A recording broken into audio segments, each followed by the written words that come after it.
Hello everyone. आज हम लोग यूनिट 3 में आपके जो टॉपिक है changing role of personnel in school management, इसके बारे में हम लोग बात करेंगे। और स्कूल मैनेजमेंट में सर्वप्रथम हम लोग टीचर्स के बारे में बात करेंगे कि टीचर्स का रोल स्कूल मैनेजमेंट के प्रति क्या होना चाहिए, इसके बारे में बात करेंगे। सर्वप्रथम जैसे इसके पूर्व के क्लास में स्कूल मैनेजमेंट के बारे में मैं बताया था आपको, तो उसके पर्सनल क्या रोल होने चाहिए, मैं एक दो पॉइंट पहले उसके बारे में बता दूं। उसके बाद मैं टीचर के रोल के बारे में बात करूंगा। जैसे कि रोल की अगर बात करी जाए कि पर्सनली स्कूल मैनेजमेंट को एजुकेशन को ठीक करने के लिए, यानी बच्चों का डेवलपमेंट के लिए किन चीज़ों पर ध्यान देना चाहिए। तो फॉर एग्जांपल, अगर रेगुलर क्लासेस चल रहे हों तो अगर किसी टॉपिक पर स्टूडेंट को और इफ़ेक्टिव वे में अगर टीचिंग की व्यवस्था करनी हो तो वो गेस्ट लेक्चरर का प्रयोग करके इसको जो है वह छात्रों में जो है वह उत्सुकता और उनकी क्रिएटिविटी को बढ़ा सकती है। दूसरा एक और चीज़ है कि कैरियर के प्रति उनकी काउंसलिंग हो, कैरियर के प्रति उनके क्लास हो, तो वो भी जो है इफ़ेक्टिव होता है, जिससे कि छात्र अवेयर होंगे, जागरूक होंगे और ज़्यादा इफ़ेक्टिव तरीके से वो काम कर पाएंगे।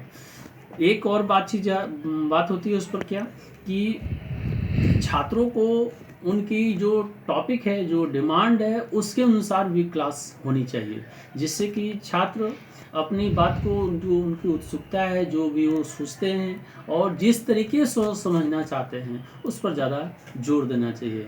इन the sense that means to engage the classroom with the demand to play vital role in regarding the career development. That means हम कह सकते हैं कि ये जो है वह इफ़ेक्टिव है। And also to provide a guest lecturer specially in a specified topic, जो भी कुछ उनको आवश्यकता है, कुछ विशेष टॉपिक, उस पर उनको प्रोवाइड किया जाता है। अब मैं बात कर रहा हूँ कि रोल ऑफ टीचर यानी शिक्षक का रोल, उसके बारे में बात करूँगा कि स्कूल मैनेजमेंट के लिए उनकी क्या क्या भूमिका होनी चाहिए। तो मैं एक एक करके पहले कुछ पॉइंट मैं आपको बता दे रहा हूँ, जैसे कि planning, educating. Planning in the sense कि दैट मीन्स योजना तैयार करना।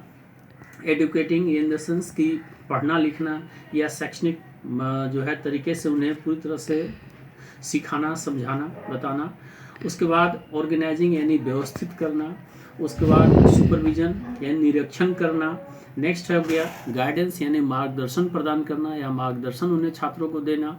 उसके बाद रिकॉर्डिंग अर्थात उनका अभिलेख तैयार करना, और साथ ही साथ इवेल्युएशन यानी उनका मूल्यांकन करना, और मेंटेन द गुड रिलेशनशिप, ये सबसे महत्वपूर्ण है। यानी कहने का तात्पर्य ये हो गया कि कैसे छात्रों के साथ एक अच्छा रिलेशनशिप शिक्षक तैयार करें, बनाएं, ये महत्वपूर्ण होता है और अच्छे क्लासरूम की व्यवस्था को संचालित करने के लिए, फलदायी व्यवस्था के लिए मोस्ट इम्पॉर्टेंट है। अब मैं बात करता हूँ एक एक पॉइंट की। तो सर्वप्रथम मैं प्लानिंग की बात करता हूँ। Planning in the sense that means it is one of the role of teacher, most important and vital role to complete the syllabus. Especially planning should be set, यानी ये पूरी तरह से सेट होना चाहिए, व्यवस्थित होना चाहिए। And for the whole academic year, यानी सर्वप्रथम ये आवश्यक है कि एक पूरे होल एकेडमिक ईयर का प्लान तैयार करके उसके बाद month wise, that means to prepare a month wise topic, month के अनुसार टॉपिक तैयार किया जाए। दूसरा, to use the audio visual aids, छात्रों की आवश्यकता ताकि उनको सुगम हो, सहज हो समझने में, इसलिए आप वो ऑडियो विजुअल का सहारा, दृश्य श्रव्य सामग्री का सहारा ले सकते हैं। दूसरा, टू एड को करिकुलर एक्टिविटीज़, यानी को करिकुलर एक्टिविटीज़ को भी आप शामिल करके छात्रों को ऑल राउंड डेवलपमेंट के लिए एक अच्छा प्लानिंग तैयार कर सकते हैं। तो प्लानिंग में इन सभी चीज़ों के बारे में आपको लिखना होगा। दूसरा है एडुकेटिंग, यानी मुख्य रूप से पढ़ना लिखना बच्चों को और उन्हें शिक्षित करना। तो मोस्ट इम्पॉर्टेंट है कैसे आप उन्हें ज्ञान देंगे, नॉलेज कैसे देंगे, ये महत्वपूर्ण है। नॉलेज देने के लिए आवश्यक है कि you have to use a latest process in the teaching method in the classroom, यानी क्लासरूम में जो लेटेस्ट टेक्निक हो उसका प्रयोग आप टीचिंग के दौरान करें। To make arrangement of the fund, कुछ बजट का भी व्यवस्था किया जाए और छात्रों में उस बजट का प्रयोग किया जाए और क्रिएटिविटी को बढ़ाने के लिए, प्रोजेक्ट वर्क को तैयार करने के लिए। And after advance technology you have to use in the classroom. एक एक टॉपिक, उससे क्या होगा कि फ़ायदा होगा। नेक्स्ट आता है organising, that means each and every students things should be well maintain, यानी प्रत्येक छात्र वेल मेंटेन, अच्छी तरीके से, व्यवस्थित तरीके से अरेंज होकर विद्यालय आएँ और प्रत्येक चीज़ों को ध्यान से सुने। टू उनके लिए लाइब्रेरी की व्यवस्था हो, लाइब्रेरी अति महत्वपूर्ण है। सिलेबस और उसके जो कंटेंट्स उस अनुसार हैं, और जो बुक, टेक्स्ट बुक हो या कुछ रेफरेंस बुक की जो व्यवस्था हो वो व्यवस्थित हो और उनके सिलेबस के अनुसार हो, उससे उनका समय बचेगा और टू द पॉइंट उस चीज़ों को समझ पाएंगे, जान पाएंगे। मोस्ट इम्पॉर्टेंट होता है। नेक्स्ट पॉइंट, अब जो बात आती है वह आती है सुपरविजन की।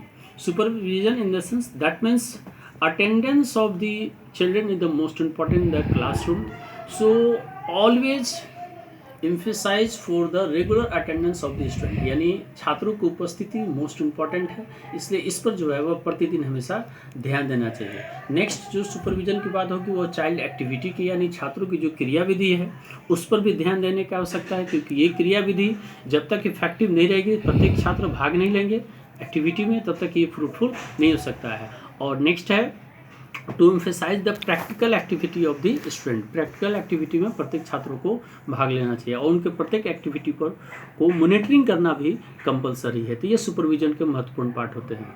नेक्स्ट है guidance for the career, most important है, because if any types of development in his her academic, that means उनके जो शैक्षणिक जो क्षेत्र है उसमें अगर डेवलपमेंट है तो ये जरूरी है कि उनको कैरियर आधारित जो है वो गाइडेंस उनको प्रदान किया जाए, जिससे कि उनका डेवलपमेंट सही तरीके से हो।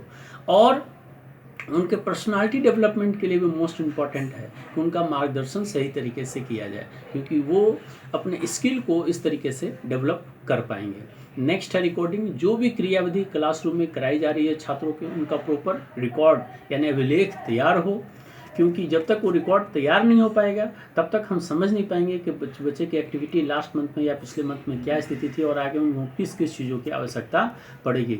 और रिकॉर्ड से हम जान पाते हैं कि छात्रों के रियल एक्टिविटी, रियल आधार जो है, किन किन पार्ट में वो इंटरेस्ट ले रहे हैं, किन किन चीज़ों में इंटरेस्ट नहीं ले रहे हैं। नेक्स्ट में है इवेल्युएशन, मूल्यांकन मोस्ट इम्पॉर्टेंट है, बिकॉज इवेल्युएशन के द्वारा फॉर्मेटिव और summative, formative that means on the desireness of the teacher, शिक्षक की जो इच्छा होती है उसके अनुसार वो रैंडमली होता है, उसका कोई प्री प्लान नहीं होता है, but summative in A plan वे। तो मोस्ट इम्पॉर्टेंट एवेल्युएशन, और एवेल्युएशन के चलते छात्र जो है वह अपनी प्रतिभा को दिखा पाते हैं, उनका मूल्यांकन करके हम जान पाते हैं कि छात्र का ग्रेड क्या है, ताकि उस पर अगले क्लास में उस पर ध्यान दिया जा सके। And the last one is maintaining good relation, most important. Good relation always helpful for the teacher during the classroom situation, कक्ष में जब क्लास में बच्चे को पढ़ा रहे हैं तो उस दौरान अच्छा रिलेशन छात्रों को समझाने में मदद करता है। And good relation also helpful for effective teaching learning. And last one is it is the most important for the development of the society. So छात्रों के विकास के लिए, समाज के विकास के लिए गुड रिलेशनशिप मोस्ट इम्पॉर्टेंट है, और ये काम शिक्षक ही कर सकते हैं। तो इस प्रकार से आपने देखा कि मैं शिक्षक की जितनी भी भूमिकाएं थी उसको स्कूल मैनेजमेंट से रिलेटेड उसको मैंने आपको बताया, और आप इसको ध्यान से सुने, इसके सारे पॉइंट को नोट करें। और नेक्स्ट क्लास में मैं रोल ऑफ हेडमास्टर के बारे में आप लोगों से बात करूँगा। थैंक यू, धन्यवाद।